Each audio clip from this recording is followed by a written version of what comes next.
One. Hello, everybody. Welcome back to the Pat Flynn Show. Dan and I are just having a good laugh over something that would make no sense to listeners, so we're Nope, just not even going to that. explain it. Don't even. Hey, I owe you another thank you, Dan, because we have another offer for our gentle listeners, a giveaway of sorts. Yeah. Dan gave me a ring over the weekend and said that I'm getting a box of Dan John DVDs sent to my house to give away as I see fit. So yeah, we'll discuss how we're going to give those away. But Dan, maybe you could take a minute or two to let me know what's going to be showing up at my front door and maybe what we Well, have in it's. store for the listeners. I think the ones you're going to get is that great workshop I did with Chip Conrad up at 21 Grams Gym years ago. It was right after my total hip. I mean, it was the first one, and it never sold for some reason. I don't know if you know Chip's work, but I think the guy's genius. He looks at his big thing in fitness. Okay, so crawling, sitting, and then standing are the three keys of what we do. Okay, but his great insight is the transitions between the two that we need to spend more time looking at. So crawling, standing, and sitting are the kind of the fundamental things you would see in a weight room. Okay. Mm-hmm. When I say standing, don't just think, that's that hinge as you come up. Okay. That's being tall. But the idea is that you go from crawling to standing. And when I heard that, that's when I came up right there with that exercise I use for American football. I had used something before, but that's the deadlift bear crawl combination. And that is a very much feels like football movement. And Chip's a real believer in letting the body play. And I agree with that 100%. Of course, the problem is, there's, in my sports, there are confines, there's sidelines, there's rings, there's trigs and stuff like that. But yeah, I think you'll like it. He's a real smart dude, and let's hope for the best. Well, I'm sure I will like it. So let me say this: for people who want to help out the show, those reviewing and sharing the podcast is the best thing you can do. But if you just want to do something, whether it's review it, share it, post it on social media, do something. Take a screenshot of it. Whatever you do, we're on the honor system here. I'll take your word for it, but try and provide some evidence. Email me at patflynn@chroniclesofstrength.com, and I will pick a number of winners. Do you know how many I'm getting, Dan? Do we know how many we're going to be? 400,000. Okay.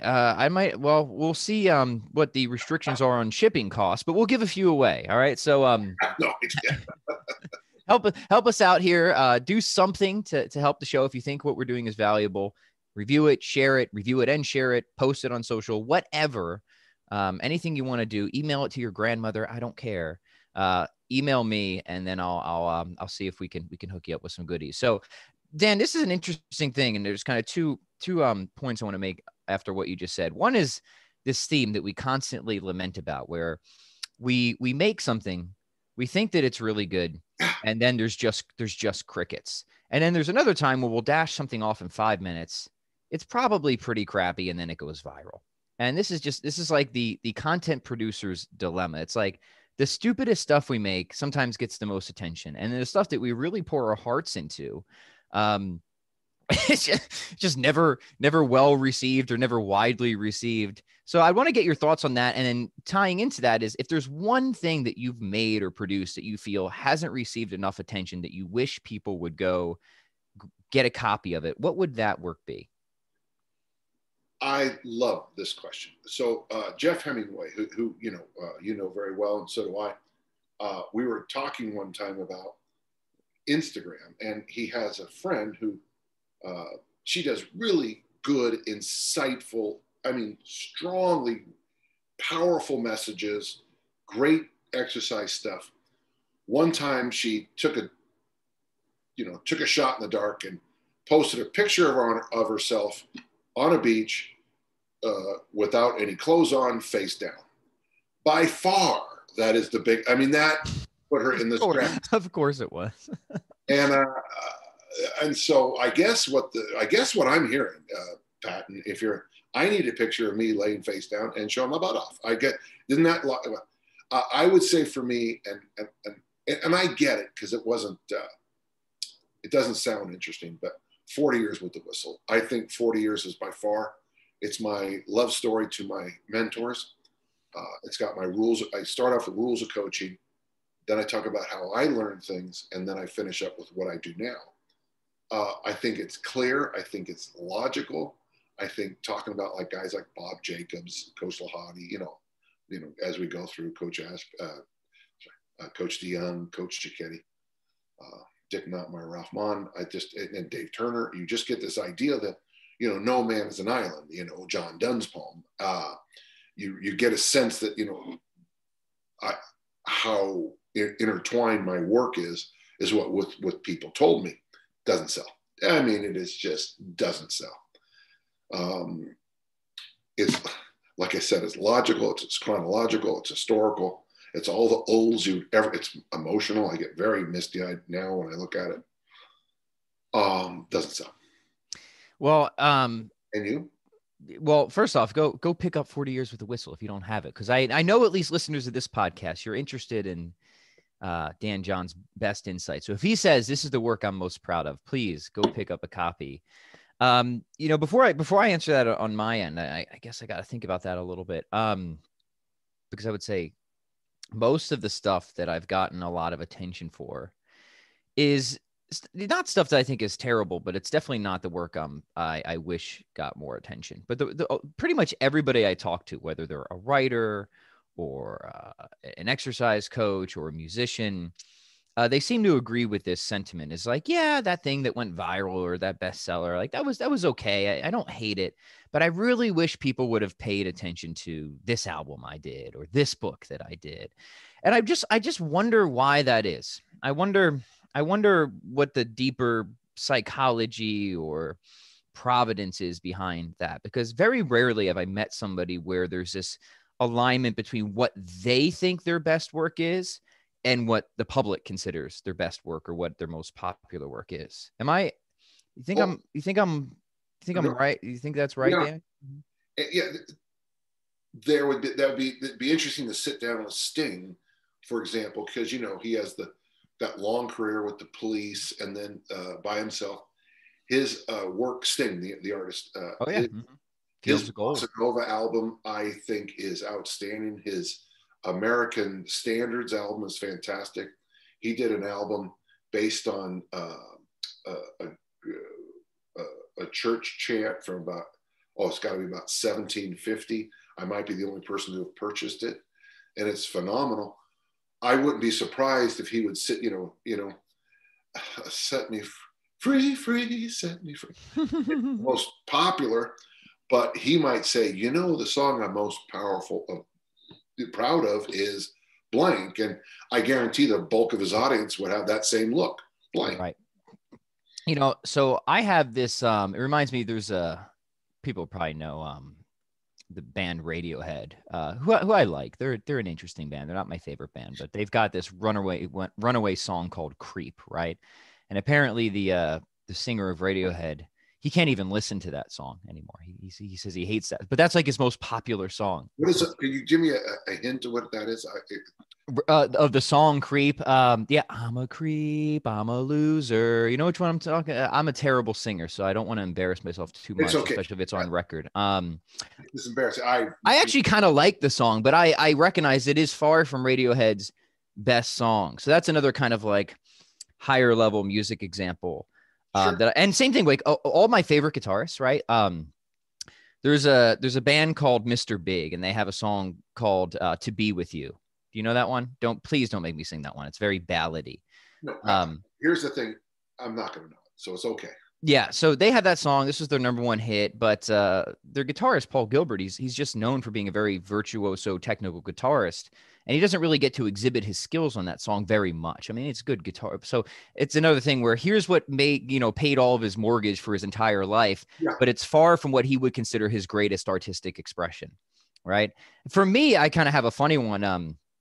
This one's kind of a joke. So I have this $1 ebook out there called Introduction to Kettlebells, and it got #1 in the fitness category for a while. And it still does very well on Amazon. It's got a lot of good reviews, But this thing is a pamphlet. Right? It's just not even, it's not even a book. I put it together and I just like took some YouTube videos and old tutorials and compiled it. It is far, like, I think it's definitely useful. Like, I think if somebody wants just a good, here's the basics, very quick, but it is far, far, far, again, a day's work of mostly compiling versus, you know, the year and a half I put into any of my actual books. But it's hard to be mad about it because, like, you can't be mad about something doing well because good problems to have, right? But at the same time, it's like, well, why couldn't my other thing, why couldn't the thing that I put all my heart and soul into, why couldn't that be the one that got the most attention? Patrick, sorry, I don't want to complain the whole podcast. It's just a very interesting thing to me. Mm-hmm. So many people wouldn't know, when you and I first met, I bought a copy of you and Sam did those, I believe there's 2 of them, the complex books, and help me out with the names. Yeah, the oh my gosh, that was so long ago. Oh, the Birth of a Hero complex. Birth of a That's Hero. what it was. Yeah. Uh-huh. And what I didn't even know what the hell these things were, Patrick, but you had these little squares with a bunch of dots in them. Mm-hmm. And you had to explain to me what that was. And you said, just take a picture of it with your phone. And I looked at my phone at the time and it was like, yeah, this phone doesn't take pictures. This is it was a 300-pound cell phone. But I always thought the Birth of the Hero was fun, and I don't know how they sell, but and then your series, it was. I tried to kill that. I tried to kill it, and people still ask for it. Okay, you don't agree with the? No, it's just I don't know. You know, it's I've gone back and forth with this in the sense that, so it was, we had a bunch of them because it was, that one was self-published, right? Yeah. And then they sold out, and I just wanted to move on. Oh yeah. I just wanted to move on, and people kept asking for it, so it was just kind of weird. Do you remember your Chronicles of Strength newsletter? I do, yeah. Uh-huh. I always thought that would make a good PDF. Get rid of all the 2 weeks only, sale stuff at the, kind of at the bottom of some of them. Mm-hmm. You had some really good stuff on food, really good stuff on well, food. Thank you. It kind of turned into Paleo Fitness for Dummies. Mm-hmm. But that tragic title. That's another one where, like, I'm pretty happy with that, and that book does sell well. It's always sold well. Yeah. That's why it's still around. But it's one of those things that annoys me because it's got such an annoying title. And I specifically fought with the publisher for so long. I said, don't put Paleo on this title, because in 5 years, nobody's going to care about what Paleo is anymore. And this isn't really a book about Paleo. It's about kettlebell training. And it's about, well, you've got sprinting, you've got carries, you got, and it'd be fun, like you said before, to go through that. And, I could still send you my, so gentle listener, when the book came out, I did Pat's 90-day program, and I was able to give you pretty good feedback. It was great. It was the most detailed feedback I got. Yeah. And John. Mm-hmm. And what I did is I took and I typed up, because I'm a psychopath, I typed up the 90 days, and then with the word push, it's like Command F or replace. It's find and replace. And so I put in, for push, I put double kettlebell over press. For pull, and then I pressed it out. And I actually, in a sense, Pat, was the precursor for the workout generator. Mm. Now, Brian figured it out completely independently, obviously, but my thought process was there's a gem in here. So what you can do, listeners, you could do something as simple. Well, if you like having your workout in front of you, you can just use replace and put the exercise in. And my feedback to Patrick, as I recall, was that some of the Metcom lifting days were just brutal. Mm. I believe well. Right. And that's something I would change, looking back, what would we change about our former work? I would tone down the Metcon in that, and I would trim away some of the exercises. So I would get rid of the one-arm chin-ups. Sure. So I think I would keep it, probably like 85% the same. It's always 80-20. Yeah. Uh-huh. I look back on what I did is that, we were probably the most successful throws team I hate to say in America in the 90s, but you know, considering the talent we had and the fact that we were in a snowy region, my throwers numbers, they stand up internationally. Mm-hmm. And I look back now and it's like, you know, I wish I would have just, and it's funny because I'm going back and I'm tweaking one of the best, I mean, outstanding programs. So I think that's actually, Patrick, if you couldn't find 15 to 20% you would change, I'd have to fly out to Wisconsin and slap you again. Yeah. I mean, that's, I can't imagine. I've never met somebody that I've looked up to where they don't look back on their work, shoot, even 3 months ago, let alone 5, 10 years ago, and say, not completely denounce it, of course, but say, yeah, I would have done this a little bit differently or that a little bit differently. There's always this sort of, there's both a consistency, but an evolution among the people that I look up to. They're never just doing 180s, right? They say one thing 1 year and then something completely opposite the next year. That to me is a red flag.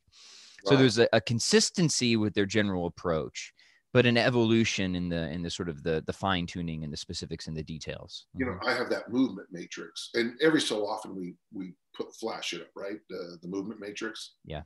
And when I work with Brett Contreras on the hip thrust, and literally and correctly, the word literally is being used correctly.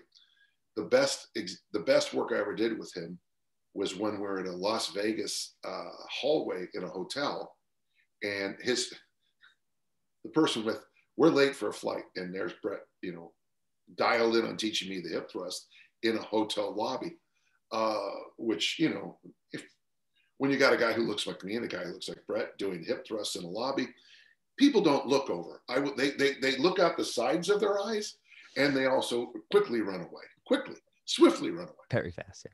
And the hip thrust completely revolutionized my matrix by changing one exercise. Mm-hmm. I pulled one exercise out and I thrust one in. What did you replace? Well, I had a whole series. I called it I had a great name for it. Who remembers? But that would be the kneeling plank. It was the kneeling plank. Oh, Patrick, it's so funny because I don't remember what it was. Yeah, I mean, if you start asking me about details about my programs 5-10 years ago, it's going to be tough. But now on the strength movements it's basically now the rack deadlift, the loaded hip thrust, and the Bulgarian goat bag swing. That's the strength. The strength moves in hinge in my matrix, and honestly. And the reason I have 3 is because one's a kettlebell, one's a system hip thrust, and the other one is something most people can do with a barbell. So it's kettlebell, system, barbell. I'm trying to do that. You know, Patrick, I don't know why I do it. I'm trying to make things easier for people who read my work to them. Right. And all it does is screw them up because they think they need to do everything, you know? Yeah. Let me ask you this. So we've talked about what you think your, call it a hidden gem is, the work that you're very proud of that you wish got more attention. 40 Years of a Whistle. Everyone's going to go buy a copy right now. I know it. I'm trusting that they're going to. Yes, the audio is quite good, by the way. And the audiobook, grab the audiobook, spoken by the author himself, correct? What I've been told is, and I'm not patting myself on the back. This is feedback, that when I talk about certain deaths and certain moments, that the listener feels like I'm sitting here with you right now. And, you know, I get emotional. You know that. Oh, yeah. Mm-hmm. I think I cried when you and I talked about my brother for the first time, right? That was an episode. That was a conversation I will always remember. That was special. Mm-hmm. But, you know, and I get emotional talking about my kids. I get emotional talking about, you know, and the people I've been told that you can hear. And I think that's what I want. I want to resound. I want the person to have not only, I want to go do 5 sets of 2, but I want my readers and my listeners to have an emotional reaction to the importance of certain things that we can do in life. Right. Yeah. No, That resonates with me in a lot of different ways. And it comes back to sort of your personal mission statement, right? Just at the end of the day, making a difference. Yeah. And we're trying to do that. I think with every conversation we have, it's more than the 5 sets of 2 is what we're getting after. Now the other thing I wanted to ask you regarding hidden gems is, okay, we've talked about one in your work. Of people that you read or other people, and this could be fitness or it could not be fitness, but maybe keep it in fitness. What would be, who would be a coach or a mentor or fitness author who might be well known, but who has a work that you found was underappreciated, was a hidden gem? Trying to give the spotlight to some others at this point. Boy, that's so I'll start with one that I thought, I don't know if this was a total hidden gem, but I often go back to Pavel's original Russian kettlebell challenge, that very first one. I mean, I suppose it was popular at the time, but once Enter the Kettlebell came out, I feel like that one quickly fell out of the popular view. But I think that one holds up really well. And Dan John has disappeared. And no, I'm still here. I'm looking. I'm bringing the book out. Oh, you got it. Yeah. So I would say that if I'm gonna point to Pavel, one of his hidden gems, maybe it wasn't at the time, but I think it is now, is his original Russian kettlebell challenge. So that'll be my first recommendation. I'm listening to. Keep talking. I like this. I like this conversation. Right. And it's he's got a section on there which is really great, where he just kind of goes through the different kettlebell training principles. Now it's funny because he's got a different program minimum in there, and he changed it. There it is, right? And the original program minimum was swings and bent press. And he changed that. He's changed that, obviously. And I think that change is probably right. It's probably more appropriate for most people. So the way that he's evolved his programming, again, is consistent with his principles, but a little different in specifics and application. So I think that's a good example of kind of what we've been talking about. But just all the original insights and programming in that book, I think, stands up generally very well, even if maybe some of the specific applications have changed and maybe should have changed. Mm-hmm. Well, and you make a good, I mean, his side press here is very good. The good morning stretch. Some of the lifts are a little bit like he's got a lot of high pulls in there and stuff. Little exotic, yeah. Uh-huh. Yeah, but I think you're right, and everyone says the same thing about Enter the Kettlebell. What the problem is? Well, what happened, right? You know what happened, right? That the forward to Enter the Kettlebell is so magnificent that it stuns the reader. Of course, stuns. I tell you. Mm-hmm. Who wrote that, Pat? Who wrote the intro? The name, I know the face, very handsome face. Dan John, that's the one. This is actually a really good question. I wish you'd have given me a little bit more of a. We don't prep for this, Dan. This is the hot seat, right? Pressure's on. Let's say this. I have read magazine articles. That works. About an upcoming book that is so much better than let's be honest. Art Devaney's 1999 Evolutionary Fitness. I have a copy. I have hard copies. I have it on every computer. His book was tragically awful. Well, that's so funny, isn't it? Because so many books, kind of insider secret of the publishing industry, if like a publisher sees like an article go viral, they'll often want to make a book out of it, which is often a huge mistake because the article was all you needed. And then the book just becomes a bunch of fluff and filler and crap. So I don't know if that was the case with this one, but you see it all the time, right? Yeah, and I would love to sit down, Art, and say, okay, you promised us chapters on all these concepts, and then you just decided to do a typical diet book where skip breakfast or eat a melon, and it's like, That's a great book. Skip breakfast or eat a melon. But if you don't mind, this is something I'd like to really challenge myself to think about a little bit more. Okay, so the first one that you think is a hidden gem is the original article, Evolutionary Fitness. That counts. The PDF. The PDF. Do we have a link to that? Can we show note? Well, in about that? 10 seconds, because who's this? Who's the hardest working man in show business? You are. Boy, the only thing is I don't remember. Oh. Dan John, always hooking us up right away. So hey, gentle listeners, head over to Chronicle. You know what? We'll do a link fest over there. So Dan, even if we don't figure it out now, maybe you could think of two or three others that we could add link to. Can I put this in a link here to you? Yeah. I'll find it. Don't worry if you don't. There you go. Hang on. I don't want you. So there you go. There's your link. There it is. Perfect. Okay. So what we'll do is we will link these over at the show notes at chroniclesofstrength.com of our hidden gem selections. It's a great, it's like I'm looking for more information. Sometimes, like Coach Mon wrote that article on discus throwing in 1963, and I wrote in a summary of it 20 something years later, 30 years later, that it's the best, it's the best overview of discus throwing I'd ever seen.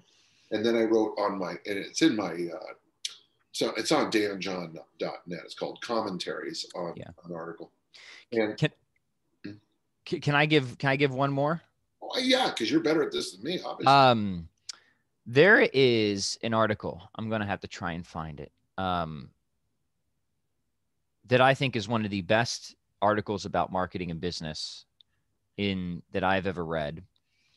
Better than most any other book. But it wasn't specifically, from what I remember, it wasn't specifically written as a marketing article. It was written for musicians, and it's called 1,000 True Fans. And I think we've talked about this.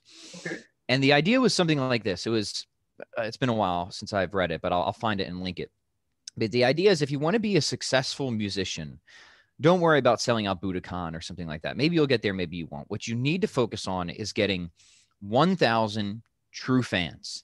And the idea of 1,000 true fans is you'll have just 1,000 people who, if you put out one $20 thing a month, a new piece of merch, a new album, they'll buy it because they are true fans. So there's a reasonableness of what they'll spend with you, but these are 1,000 true fans. And the argument was, if you get 1,000 true fans, you've got a 6-figure career.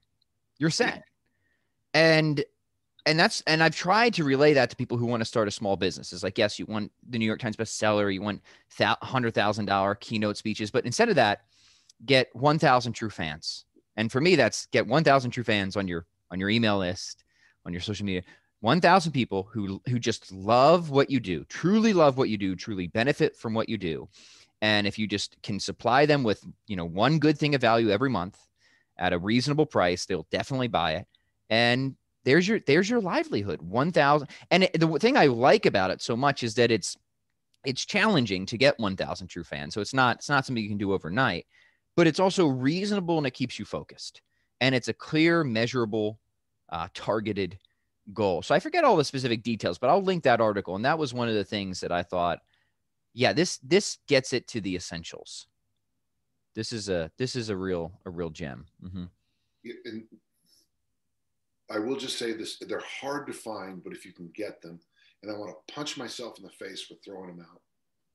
Muscle Media 2000 was a magazine just right around the millennial change. It became TestosteroneTNation.com, Testosterone Nation, and it became Dragon Door. Ori Hoffelmecker's Warrior Diet, Mario Di Pasquale's Anabolic Diet, which, by the way, there's a good example there. That article is miles better than the book. What happens sometimes with doctors and diet books is all of a sudden they want to defend everything with citations and nuance. But really, most of us just want just tell me what the hell to eat. Just tell 5 sets of 2. Well, it's 5 sets of 2 unless you're a Virgo mesomorph with your, Taurus as your rising star. With that blood type. Mm-hmm. Yeah, and it's like, dude, it's 5 sets of 2 or 3 sets of 3. But the other thing too is Muscle Media 2000 also gave us. Now Milo gave us the first article by Pavel, which was basically written by Marty.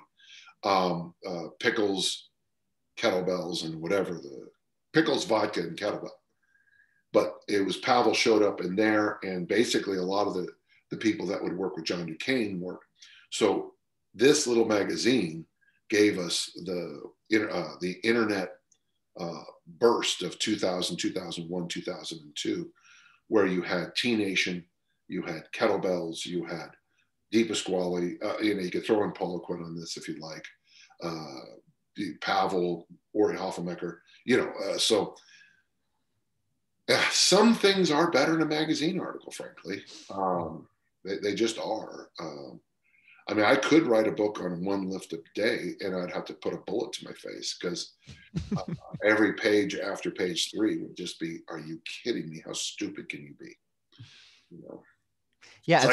At some point it's a disservice to turn something into a book. And that's largely why I've stopped writing after 3 For Dummies books. For Dummies books are pretty thick. I don't know what else I'm going to say. You've done 3. Paleo Workouts for Dummies, Fast Diets for Dummies, the terrible one, right? It wasn't a terrible book, but terrible title. So that was on intermittent fasting. So I guess that was more of a nutrition book, but it had exercise in it. And then because those 2 actually sold and continue so well, they did a compilation book, which was called, you're going to love this title. I don't even know if you know about this, Dan. It's called Paleo All-in-One for Dummies. And that took stuff from both of the 2 books, combined it, and then I just wrote some additional material for it. And you couldn't have ever let me know this before now. I guess I didn't think it was too important, but yeah, Paleo All-in-One for Dummies would be my 3rd one that I did with Wiley. And then after that, I was like, I just can't. I could do revisions, I could do updates. That makes sense as I refine my process, but I can't. I just don't know anything else that I could say that would be all-in-one, huh? Significantly meaningful for a book. Yeah, Paleo All-in-One. How to get better at most things. Paleo Introduction to Kettlebells. Don't waste your money. Let go. I'm not seeing all-in-one, brother. Paleo All-in-One. Pat, Flynn, Kelly Ann Petrucci, because remember she was my co-author. Yeah. And there it is, right on Amazon. There was actually 3 authors for that. The 3rd one was Melissa Jewel Wan. I was never really associated with her, but they took some stuff. Oh, Paleo's All-in-One. There it is. Yep. Paperback. All right. Guess 2015. Wow, that long ago. Look at that. The first time I've heard you say this. Yeah, I had a book out for 5 years. You didn't even know it, did you, Dan? And this one does pretty well. There it is on Amazon. You just sold another one.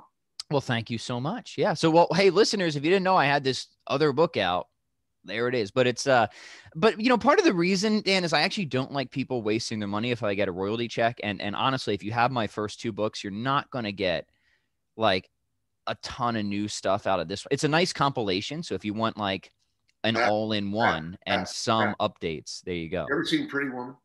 Yeah. I feel like we're at that Richard Gere scene where the girl, whatever her name is, says, I'm here, I've already bought the book. You don't have to sell me anymore. I was trying to unsell you. Ease up, bro. Okay. I'm in the middle of I'm on today's day 12 of the 10,000 swing challenge. And, people keep asking me for more and more and more and more. And in fact, even to the point that you should expand on this. And I'm like, how?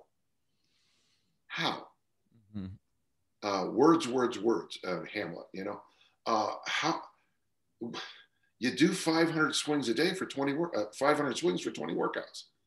Well, blah, blah, blah. That's it. There's nothing behind. Have I told you my frustrations of doing this yet? Well, I mean, we've had conversations about similar themes. And one thing I love about your books is I guess you have more creative latitude than I did with Wiley, where you can talk about finances and your daughter's weddings and you can keep all the training principles the same. But at least for me, there's always new, general life insights in your work. Yeah. That keeps it fresh and inspiring. But sorry, I didn't mean to hijack, but I just didn't have that. When you're writing for Dummies books, it's the template, it's the framework, and that's what it is. So I couldn't add anything else. Yeah. Right? And I think if I wrote a book that didn't relate to life, living, and everything else, I would be disappointed. But one of the things, so I'm doing the 10,000 swing. So I'm doing it live on Instagram, okay? And the other camera is the YouTube one. And I'm getting I'm getting Instagram messages. How long are you resting between sets? And Pat, I'm doing it live. People are asking, Pretty good. Mm-hmm. How long am I resting? I'm doing it live. Again, the word literally used correctly twice in one day. You are watching me in real time. Well, Dan, I have one that might be even better than that. And Okay. I to this day, I don't know if it was a joke. I don't think it was. Somebody literally asked how long my 9-minute workout takes. Yeah, you win. Okay. The one thing I did want, and I do want to do this book with you someday. In fact, I think this ought to be a 2021 project. Let me finish Easy Strength. Is that you and I rewrite at least the programming for, give it a better name. You know, that's your job. You know, Dragon Fitness. Dragon Fitness. I would love to do that with you, and I would also love a book on pirate maps together. Yeah, that's my that would be the whole idea. But you know, in the strength workouts, you know, move the ladders to 2, 3, 5 versus. Did you go 1, 2, 3, 4, 5? Yeah. I had different progressions, so there was 1 to 3, 1 to 5, and I think it waved throughout the. I forget all the specifics at this point. Yeah. You know, so when you're doing ladders, I think if it's strength, you should go up. So 2, 3, 5, 2, 3, 5, 2, 3 is 5 sets of 5. Okay. That's 25 total reps. But when you're doing it on the conditioning side, reps should go down because of the mental, just because of the mental side of things. Yeah. That was a lesson I learned from James Breese's Kettlebell Fever book. I did his workout where you start off 1 swing, 1 goblet squat, 2, 2, 3, 3, and you went up to 20, 20. Smoking. You know how hard it is when you do 15 goblet squats and 15 swings? I do. Mm-hmm. But you know, if you'd have done 20, 19, 18, 17, after you do 6 swings, you have to do 5. There's no emotional hit there. You're like, I got this. Same work. One's repeatable and one's simply not. That 1, 2, 3, 4, 1, 1, 2, 2, 3, 3 is not a repeatable workout. I did it once, and I know. I mean, I guess I could to save, you know, whatever. But yeah, that's some tough stuff. Yeah. Hey, when you're done with Easy Strength, I would love to do that book. I mean, we have so many pirate maps already, just compiling them, writing some general theme to tie it all together. I bet that would do very well. I actually do. And maybe that would be the one that we'd be both very proud of and would be very popular. Maybe it could be the ultimate sweet spot. Who knows? Well, the funny thing is the track and field section would be fun. You know, high jump, lift weights 3 days a week, jump 4 days a week. Long jump, lift weights 3 days a week, jump 4 days a week. Triple jump, lift. Well, you know, I think it could meet the kind of culture where it's at, because we know people don't like to read anymore. They just don't, right? They like bullet points. They like they don't like full paragraphs, and that's a shame, because I think full paragraphs are useful. So the book could be a blend where we have you know, the kind of the deeper explanations and the principles and the theory, but then it could also just be this big buffet of, okay, you just want the action plan. You just want the pirate map. Mm-hmm. If you want it for this, go to this page, go. Yeah. So maybe it could be, see what I'm saying? Maybe it could meet people kind of where they're at. Mm-hmm. Yeah. Well, you know, my newest book attempts, I took advice from you and others, and I kept the chapters down to 1.5 pages each. And I thought to myself, that was more intellectually challenging for me because, well, all I did was, usually I would have 5 concepts in a chapter. I would have 1 concept and riff on it, get it done, move. And it was difficult for me, Patrick, because I am still a great believer in conversation and dialogue. You don't just shout things and then kill a policeman, you know, as we saw last week. I'm still a big believer in dialogue and conversation and intelligent conversation and dialogue. And I just feel that with the way we do things now, and it is by the internet, you know, I'm tired, I guess, of 3-word summaries. Oh yeah. I mean, that's why, these Exhausted. podcasts, I think these longer form podcasts can be helpful. There's something terrible about internet conversations and social media in general. And I've said this on the podcast before, is if we lose dialogue, what else do we have? We have either passive indifference or we have aggression and violence. And eventually the aggression and violence will overcome the passive indifference. The dialogue is the only mediating thing we have for a peaceful society. So I'm with you there.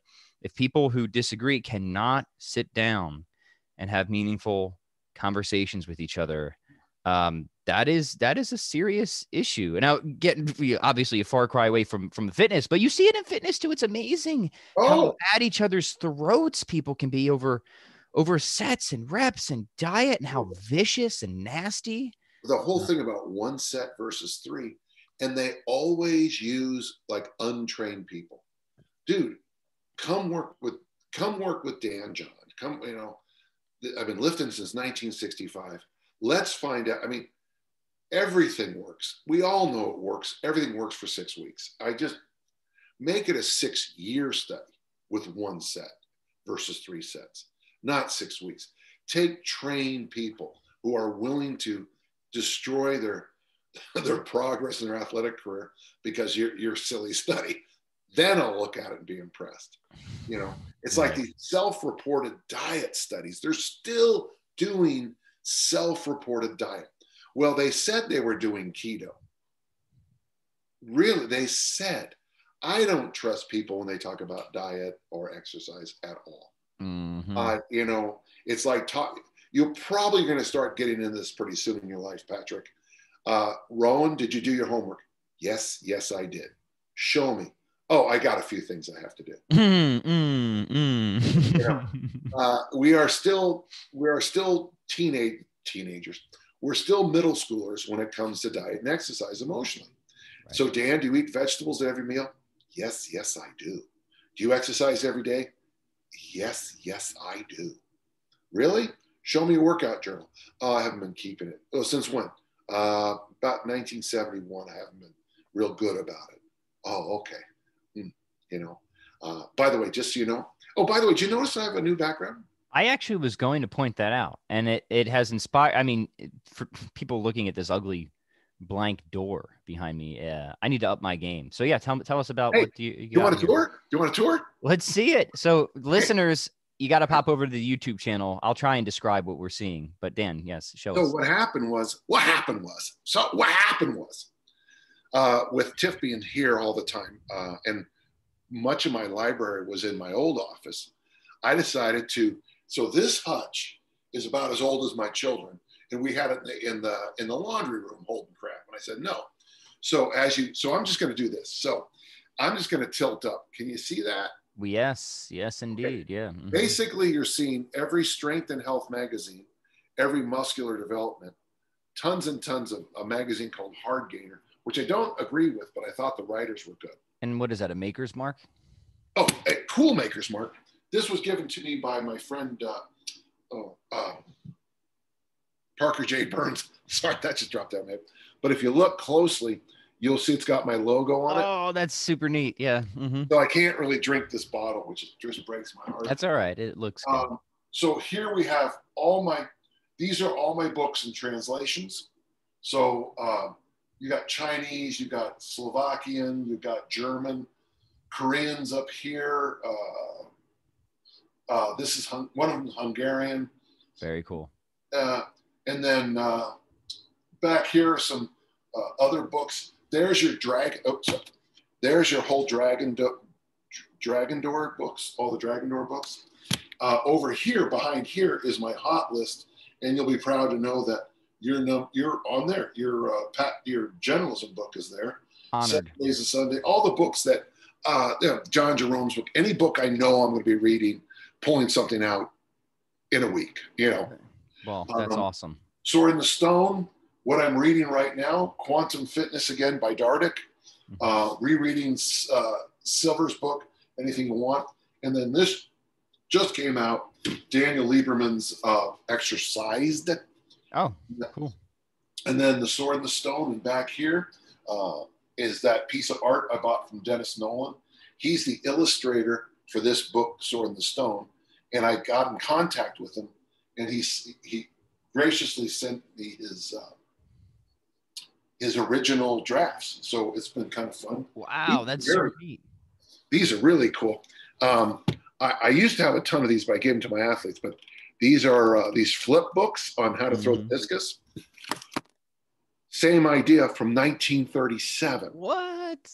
That's crazy. So this is Kenny Carpenter, 1936 Olympic champion, doing the discus. That's awesome. Isn't that so cool? And I'm a huge believer in coaching with these. Yeah. You still okay? You still with us? I'm still with you. Yeah, I love it. Little cribs episode. Can you see down there? It's dark. Can't really quite make out. What is that? A printer? No. Well, that's a printer, but those are all my journals from 1971 till today. So you have been keeping your journals. Good. Yeah. So there's probably, and then as you turn around, the light's going to hit you, but you can see this is that famous. Can you see that? Okay. One of my readers sent that to me. There's a bit of a glare, so you'll have to explain it to us. Okay. It's the cover of Never Let Go in cool. a metal sculpture. There's Jeff, and there's my family. Beautiful. There's Superman, he's one of my clients. Yep. An original Sword in the Stone. Then back here.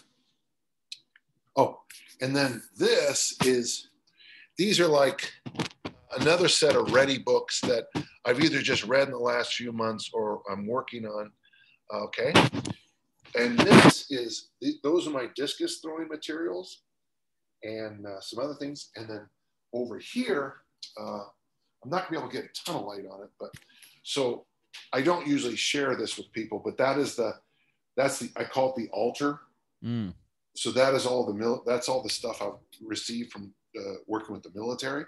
Oh, very cool. And I really shouldn't probably talk too much about that. And then in here, oh, look at right there, Paleo workouts for dummies. There she is. And a whole bunch of books. So Doug Adams, these are strength books. These are these are strength and conditioning books from 1910, which are fascinating.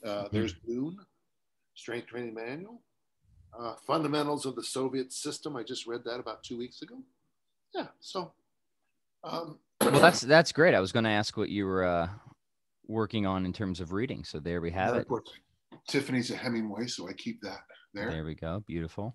And then that's my brother. When my brother died, my nephews gave that to me. That's our family. Yeah, like we're royalty. And there's Sherlock. And then over here is that's an original from The Quiet Man. And very cool. I was given that by a friend. There's my babies when they were babies. And then a little thing on love. And then Harry Potter. And that's Hogwarts done in Starry Night fashion. Yeah, that's cool. Yeah, Starry Night fashion. And then up here is me and my baby. Look at that. Yeah. How nice. How quaint. And so what's nice about this now, and gentle listener, I can't tell you, if you want to knock off 1 or 2 books a year, you have to have a level of this goes there in your working environment.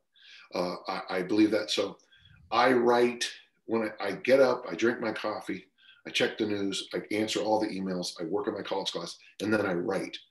Writing goes there. And stuff in your office has to go there. Clutter is the death of writers. I know that sounds. Now, you can then say, well, Einstein's desk was an absolute mess. And you're absolutely right, because Einstein hadn't published an important thing in 40 years. And I'm not ripping on Albert and I were good friends. We were both linebackers together. He never could remember to take the flat on cover 3. Had to bail him out all the time. Naturally. But, he did have that great burst of writing. And then he tried to explain. And then he, as many they burst and they. Into flames. Yeah. Very good. Well, thank you for that tour, Dan. Shall we take a question or two before we can take as many questions as you want? All right. First one comes from gentle listener Richard. And he says. That's my brother. Yeah, I don't know what this one specifically is, but maybe. Richard says, let's say I'm doing strength and or hypertrophy work 2 times a week and some sort of conditioning the other 2 to 3 days a week. What do you believe are the biggest factors in both fat loss and muscle retention? Making sure I'm eating good, hearty recovery meals on strength hypertrophy days, question mark. So, okay. So that's his training routine. What do you think are the biggest factors? What do we think, Dan? In somebody who wants to lose fat, but retain muscle. So, Patrick, what are the 2 hardest things for the human body to do? Lose fat and gain muscle. Yeah. So, Richard, God bless you, but you are trying to do you're trying to do a very difficult thing, and I support you 100%. Honestly, I think, Richard, you need to make one thing you can't do if you're trying to do fat loss is put your body into a shock. Now, a lot of people in this industry will disagree with me, but I don't think you beat fat out of you. I think you coax fat out of you.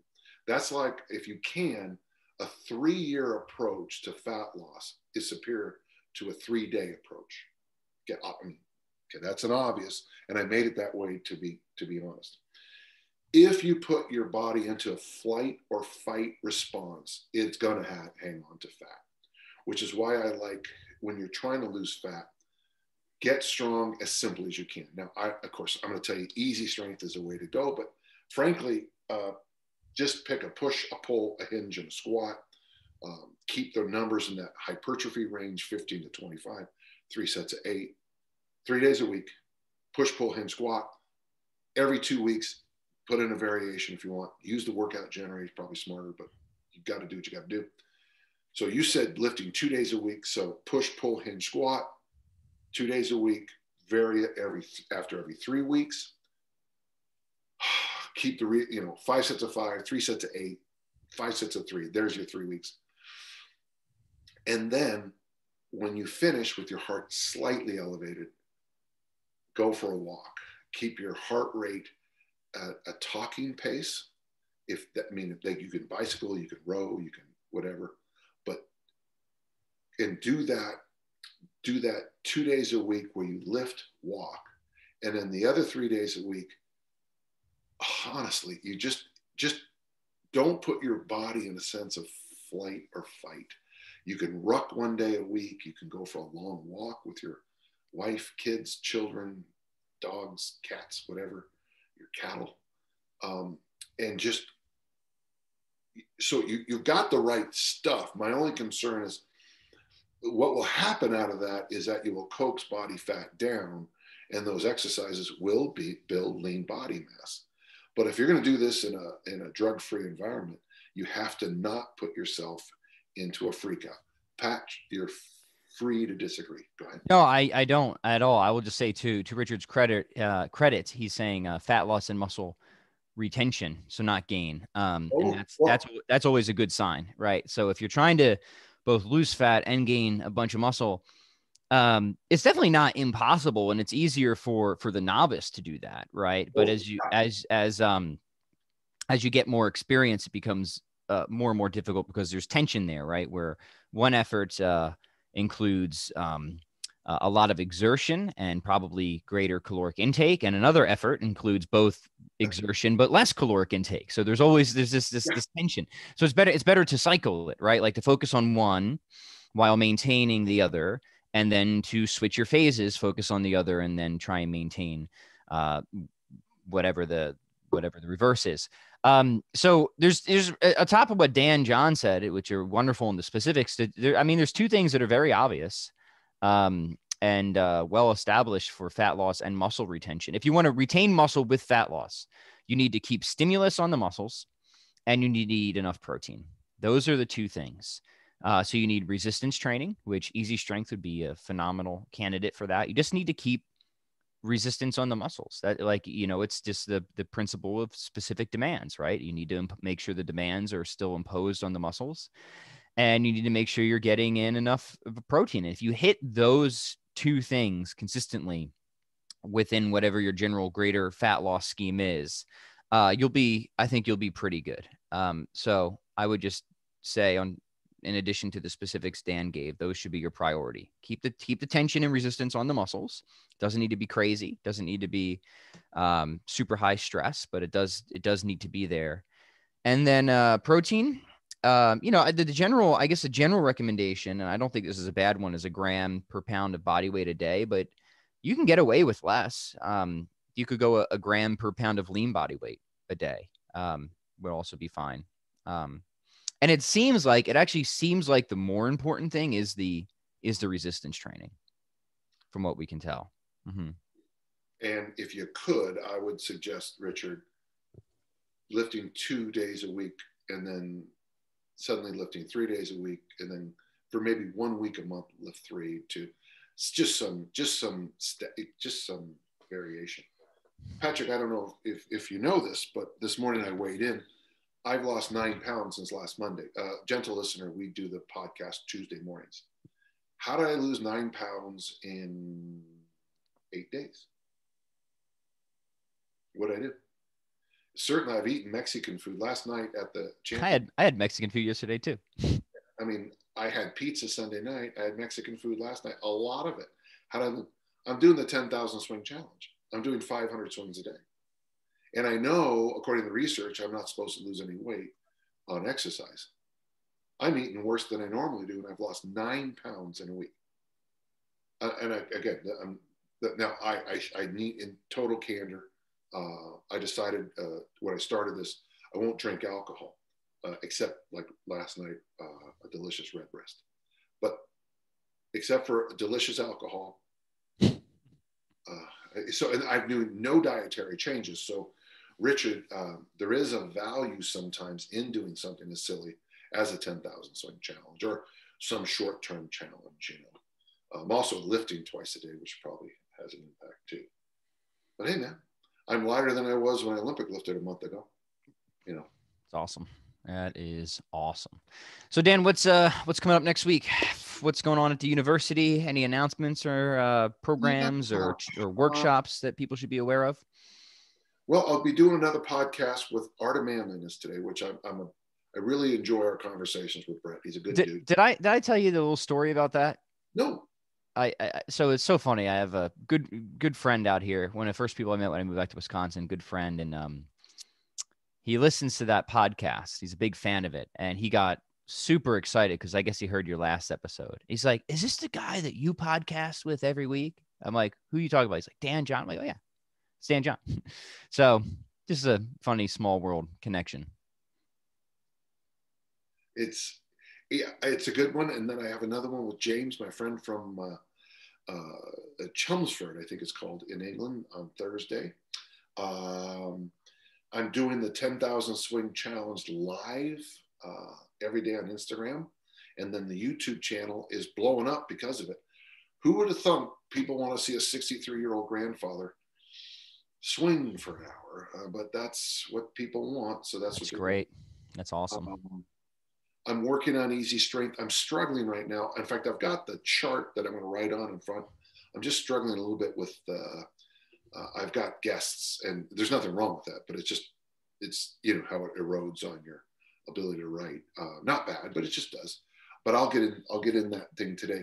Right now, I'm writing on easy strength over a lifetime. I'm kind of excited about that.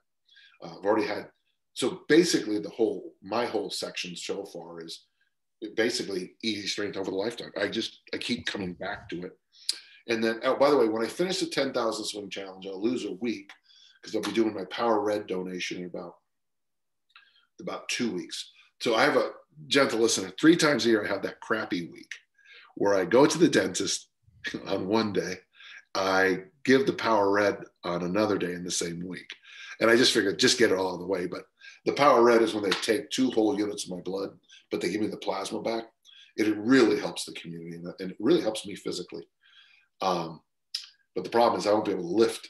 I thought I could macho it out, Patrick.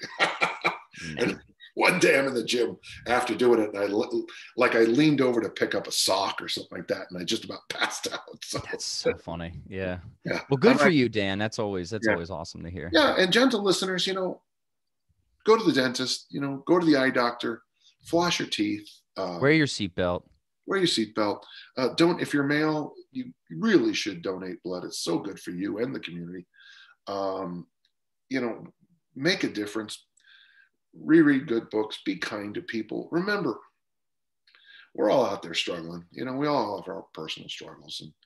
And instead of shouting, you know, turn it down and talk. See if you can remember how to talk. Great. Yeah. Great stuff, Dan John. Always a pleasure. Thank you again for the DVDs. So just one final reminder. If you enjoy what we're doing, you want to help the show, do something, review it, share it, whatever you do, screenshot it, email me, patflynn@chroniclesofstrength.com, and we'll see, we'll pick some people and we'll hook you up with some Dan John DVDs. So Dan John, thank you so much, and looking forward to our chat next week. Patrick, I thought today's talk, maybe we didn't answer a lot of questions, but I just enjoyed the flow of it. It was a blast. Yeah. I really did. And gentle listeners, I know we don't answer as many questions as you wish, but I hope you enjoy the conversations. And hey, same bat time, same bat channel, huh? See you then. Take care.